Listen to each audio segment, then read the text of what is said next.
Menjadi selebriti dadakan, Arya Wiguna kebanjiran job pasca berseteru dengan Eyang Subur. Selain menjadi bintang iklan dan layar lebar, ekspresi wajah garang Arya juga laris sebagai RBT. Tapi benarkah ia langsung digayat oleh Farhad Abbas?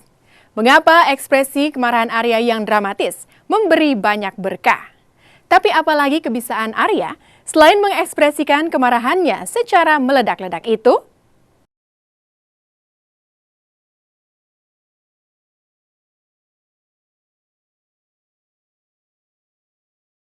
Arya Wiguna kini bukan lagi sosok asing di layar kaca. Setelah perseteruan panas antara Adi Bing Slamet dengan mantan guru spiritualnya Eyang Subur, Arya memang kerap menjadi pemberitaan nasional. Sikapnya yang meluapkan emosi di setiap kesempatan kala itu menjelma menjadi fenomena tersendiri di dunia maya. Popularitasnya membuat banyak pihak mengupload berbagai versi video Arya dengan kreativitas masing-masing.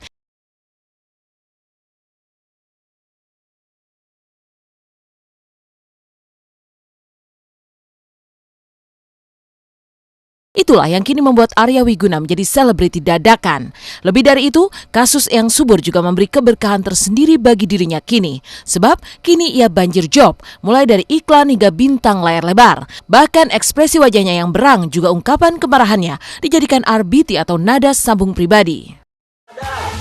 Keluargamu akan hancur seperti kamu menghancurkan saya.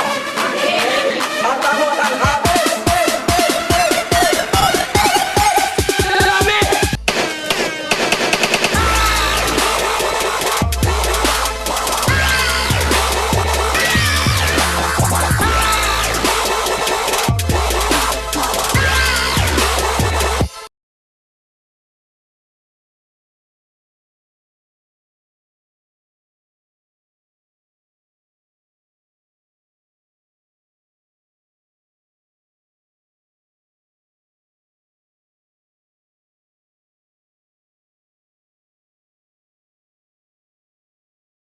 Marah-marah jadi berkah.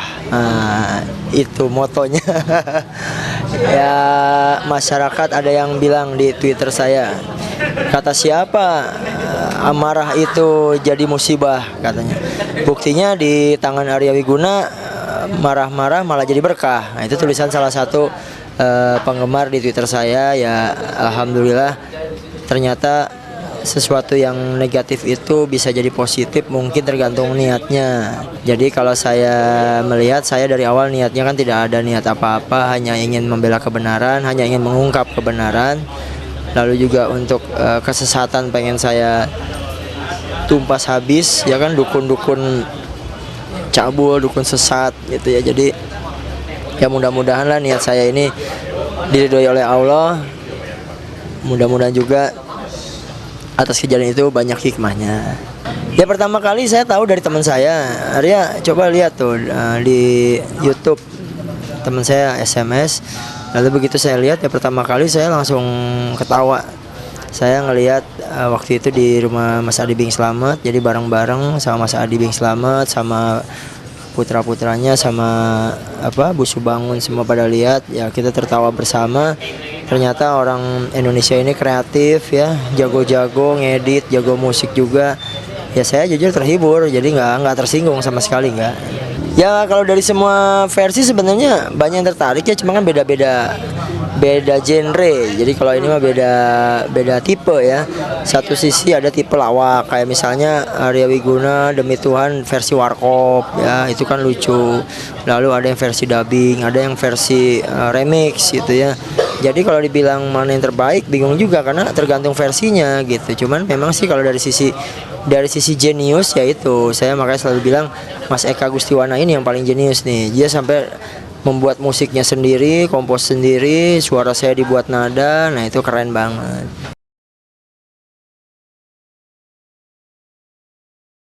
Tidak hanya tenar dan menjadi selebriti, ekspresi Arya yang meletup-letup juga menjadi nada sambung. Setidaknya ia mengaku banyak orang yang tertarik dengan gaya serta ekspresinya itu.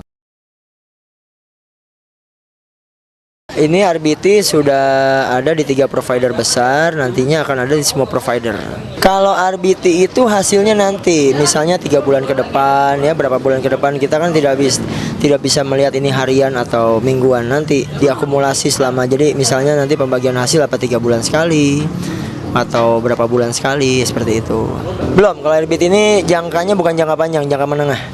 Jangka menengah misalnya mungkin dalam 3 bulan baru kelihatan ntar. Aku waktu itu find out di YouTube ya. Waktu itu aku lagi searching tiba-tiba tuh jadi top review gitu di YouTube. Top preview di YouTube, dan aku iseng aja buka. Bukannya ini yang soal yang subur ya gitu, ternyata malah dibikin video kayak gitu. Ya, menurut aku apa ya, anak-anak Indonesia itu banyak yang kreatif gitu, pinter masukin pinter mix and match gitulah istilahnya gitu. Banyak sih sebenarnya video seperti itu, banyak. Ada yang dari band-band lain, kayak band Indonesia tapi kayak band luar negeri tapi nyanyi lagu Indonesia gitu. Banyak banget yang dibikin kayak gitu. Menurut aku sih itu fun aja sih, menurut aku nggak no hard feelings lah. Yang pas kan ada yang di mix yang mana yang demi yang gitu-gitunya. Terus aku paling lucu yang pas macam-macam kan, ada yang bikin video, ada yang dibikin komik gitu. Aku paling kocak tuh yang pas ada yang dibikin komik gitu ya, tiba-tiba berubah jadi Hulk. Itu lucu banget menurut aku tuh. Nggak ada yang kebetulan sih menurut aku ya, mungkin memang sudah berkatnya Pak Arya gitu, dapatnya seperti itu. Tapi yang pasti aku salut sama Pak Arya. Setiap orang dapat musibah seperti Om Arya Wiguna, pasti ada rezeki di balik itu semua. Ada jalan rezeki. Jadi waktu dia dapat musibah, ternyata dia demi Tuhan itu, orang bukan nilai itu sebagai ejekan, tapi sebagai itu dibawa lebih ringan kali ya. Gawat. Asik. Jadinya orang bikin parodi itu, dan ternyata tanggapan dari Om Arya sendiri gimana sih? Baik-baik aja ya. Sekarang Om Arya baik orang. Jadi artis. Pokoknya Om Arya kita harus ketemu ya. Iya. Ya, Foto-foto bareng. pokoknya kita harus foto bareng. Pokoknya buat Om Arya Wiguna sukses terus, semoga project filmnya, project RBT-nya semuanya laku. Ketenaran Arya yang mendadak jadi artis rupanya membuat Farhad bergerak cepat. Pengacara sekaligus produser musik ini juga segera menggait Arya untuk masuk dalam labelnya. Dalam bayangan Farhad, popularitas Arya bisa sedahsyat fenomena Bribtu Norman Kamaru yang booming beberapa waktu lalu. Ya memang saat ini saya bareng dengan Bang Farhad. Dari jauh hari udah suka SMS-an dengan saya. Ya nanti kalau urusan kamu udah beres yang subur masalah penistaan agama nanti kamu saya bantu deh gitu. Masalah kamu nanti kan harus menuntut subur tuh, si subur tuh udah kurang ajar katanya. Kamu disuruh bikin 100 episode sinetron tapi nggak dibayar. Kalau untuk labeling saya udah kontrak, tapi kalau untuk Bang Farhad ini adalah urusan lebih ke pribadi. Jadi misalnya nanti pun Bang Farhad menciptakan lagu misalnya atau apa, tetap saya kontrak setahun. Jadi untuk proses rekamannya itu harus labelnya. Cuman kalau misalnya di luar rekaman album kan itu saya bebas dengan siapa aja. Ini hanya berbicara untuk rekaman album. Itu juga Bang Farhad banyak membantu saya. Ya sebelumnya kalau kemarin kan kalau saya dengan Mas Adi itu memang bergabung untuk mengurus ini ya, masalah pidananya subur. Kita harus bersatu gitu ya. Ya diketuai oleh Adi Bing Slamet. Saya di sini hanya mendukung sebagai saksi. Lalu kita sudah melaporkan BAP-nya, fatwanya udah keluar ya. Jadi ini kita hanya tinggal menunggu aja proses dari kepolisian. Saya pengen nih, Ria, kamu jadi penyanyi juga boleh ya.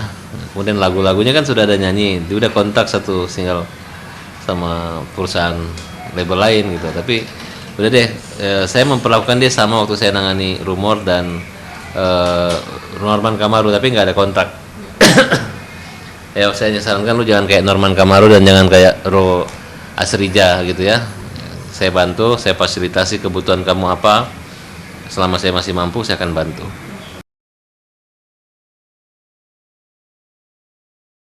Ekspresi Arya Wiguna memang meletup menjadi fenomena, terutama di sosial media. Dari sanalah semua mengalir. Namun menurut pengamat musik band Sleo, fenomena ini hanya sesaat saja dan akan segera berakhir apabila Arya tidak memiliki kemampuan lain untuk menopang popularitasnya.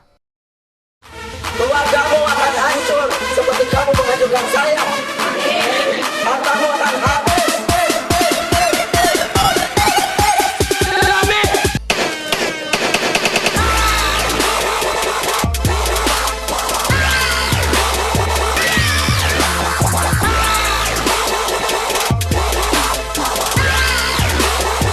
Nah, Arya Wiguna ini diuntungkan karena penampilannya pada saat dia marah-marah pada Eyang Subur, kemudian didampingi oleh Adi Bing Slamet.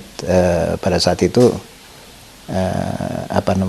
gaya kemarahannya yang ekspresinya yang kuat sekali, itulah yang diambil oleh seseorang untuk dijadikan satu konsep menjadi seperti lagu gitu. Dan Arya Wiguna ini beruntung sekali sebetulnya karena dia hadir di tengah sosial media yang begitu kuat, terutama YouTube, dan itulah yang terjadi sekarang ini. Masalahnya adalah apakah orang yang sama, apakah ini Arya Wiguna maupun pencipta aransemennya atau struktur melodi lagu itu akan berlanjut pada lagu kedua, lagu ketiga dengan kekuatan yang sama. Karena PSY atau Psy yang menciptakan Gangnam Style waktu itu juga lagu keduanya nggak sekuat lagu pertama. Itu yang menarik. Karena kalau dia tidak punya kekuatan, maka lagu ini dalam waktu beberapa bulan mendatang pasti akan selesai. Artinya tidak ada runtutan yang menyebabkan seseorang itu menjadi populer. Nah, ini hikmah yang bagi saya hikmah yang dahsyat, yang mungkin saya sendiri juga sampai sekarang nggak habis pikir gitu ya, kok bisa begini gitu. Di saat saya hanya meluapkan emosi, kekesalan, lalu tiba-tiba orang menjadi tertarik, lalu dibuat parodinya, lalu sampai meledak, lalu sampai ibaratnya ada pihak label yang tertarik ya, sampai ada pihak dari agensi iklan yang tertarik, sampai ada saya mau dijadiin model video klip. Ya itu yang saya sendiri juga nggak habis pikir gitu, tapi bagi saya udahlah, mungkin ini balasan dari Allah dan juga berkat masyarakat juga ya, bantuan masyarakat ya. Terima kasih bagi masyarakat yang merasa terhibur, yang katanya selalu tertawa melihat video parodi, ya alhamdulillah, berarti saya bisa menghibur masyarakat. Arya Wiguna memang menjadi fenomena tersendiri di tengah perseteruannya dengan Eyang Subur. Kini ia menjadi selebriti dadakan yang langsung digait oleh Farhad Abbas. Tapi mengapa setelah mendadak jadi artis, Arya seperti dikelilingi wanita-wanita cantik?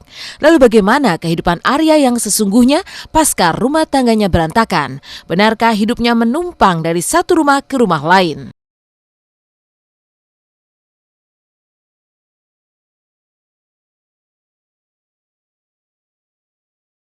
Ya paling sih kemarin namanya itu ya jalan ya, namanya sama-sama masih jomblo M. Pasca menjadi selebriti kagetan, Arya Wiguna akhirnya dikelilingi wanita-wanita cantik. Mulai dari Vitalia Sesa, wanita di kasus Fatona, hingga penyanyi dangdut Dewi Sanca mendekatinya. Tapi seperti apa sesungguhnya kehidupan sehari-hari Arya pasca rumah tangganya berantakan? Benarkah ia kini tinggal berpindah-pindah? Dari menumpang di rumah Adi Bing Slamet hingga saat ini di rumah Farhad Abbas.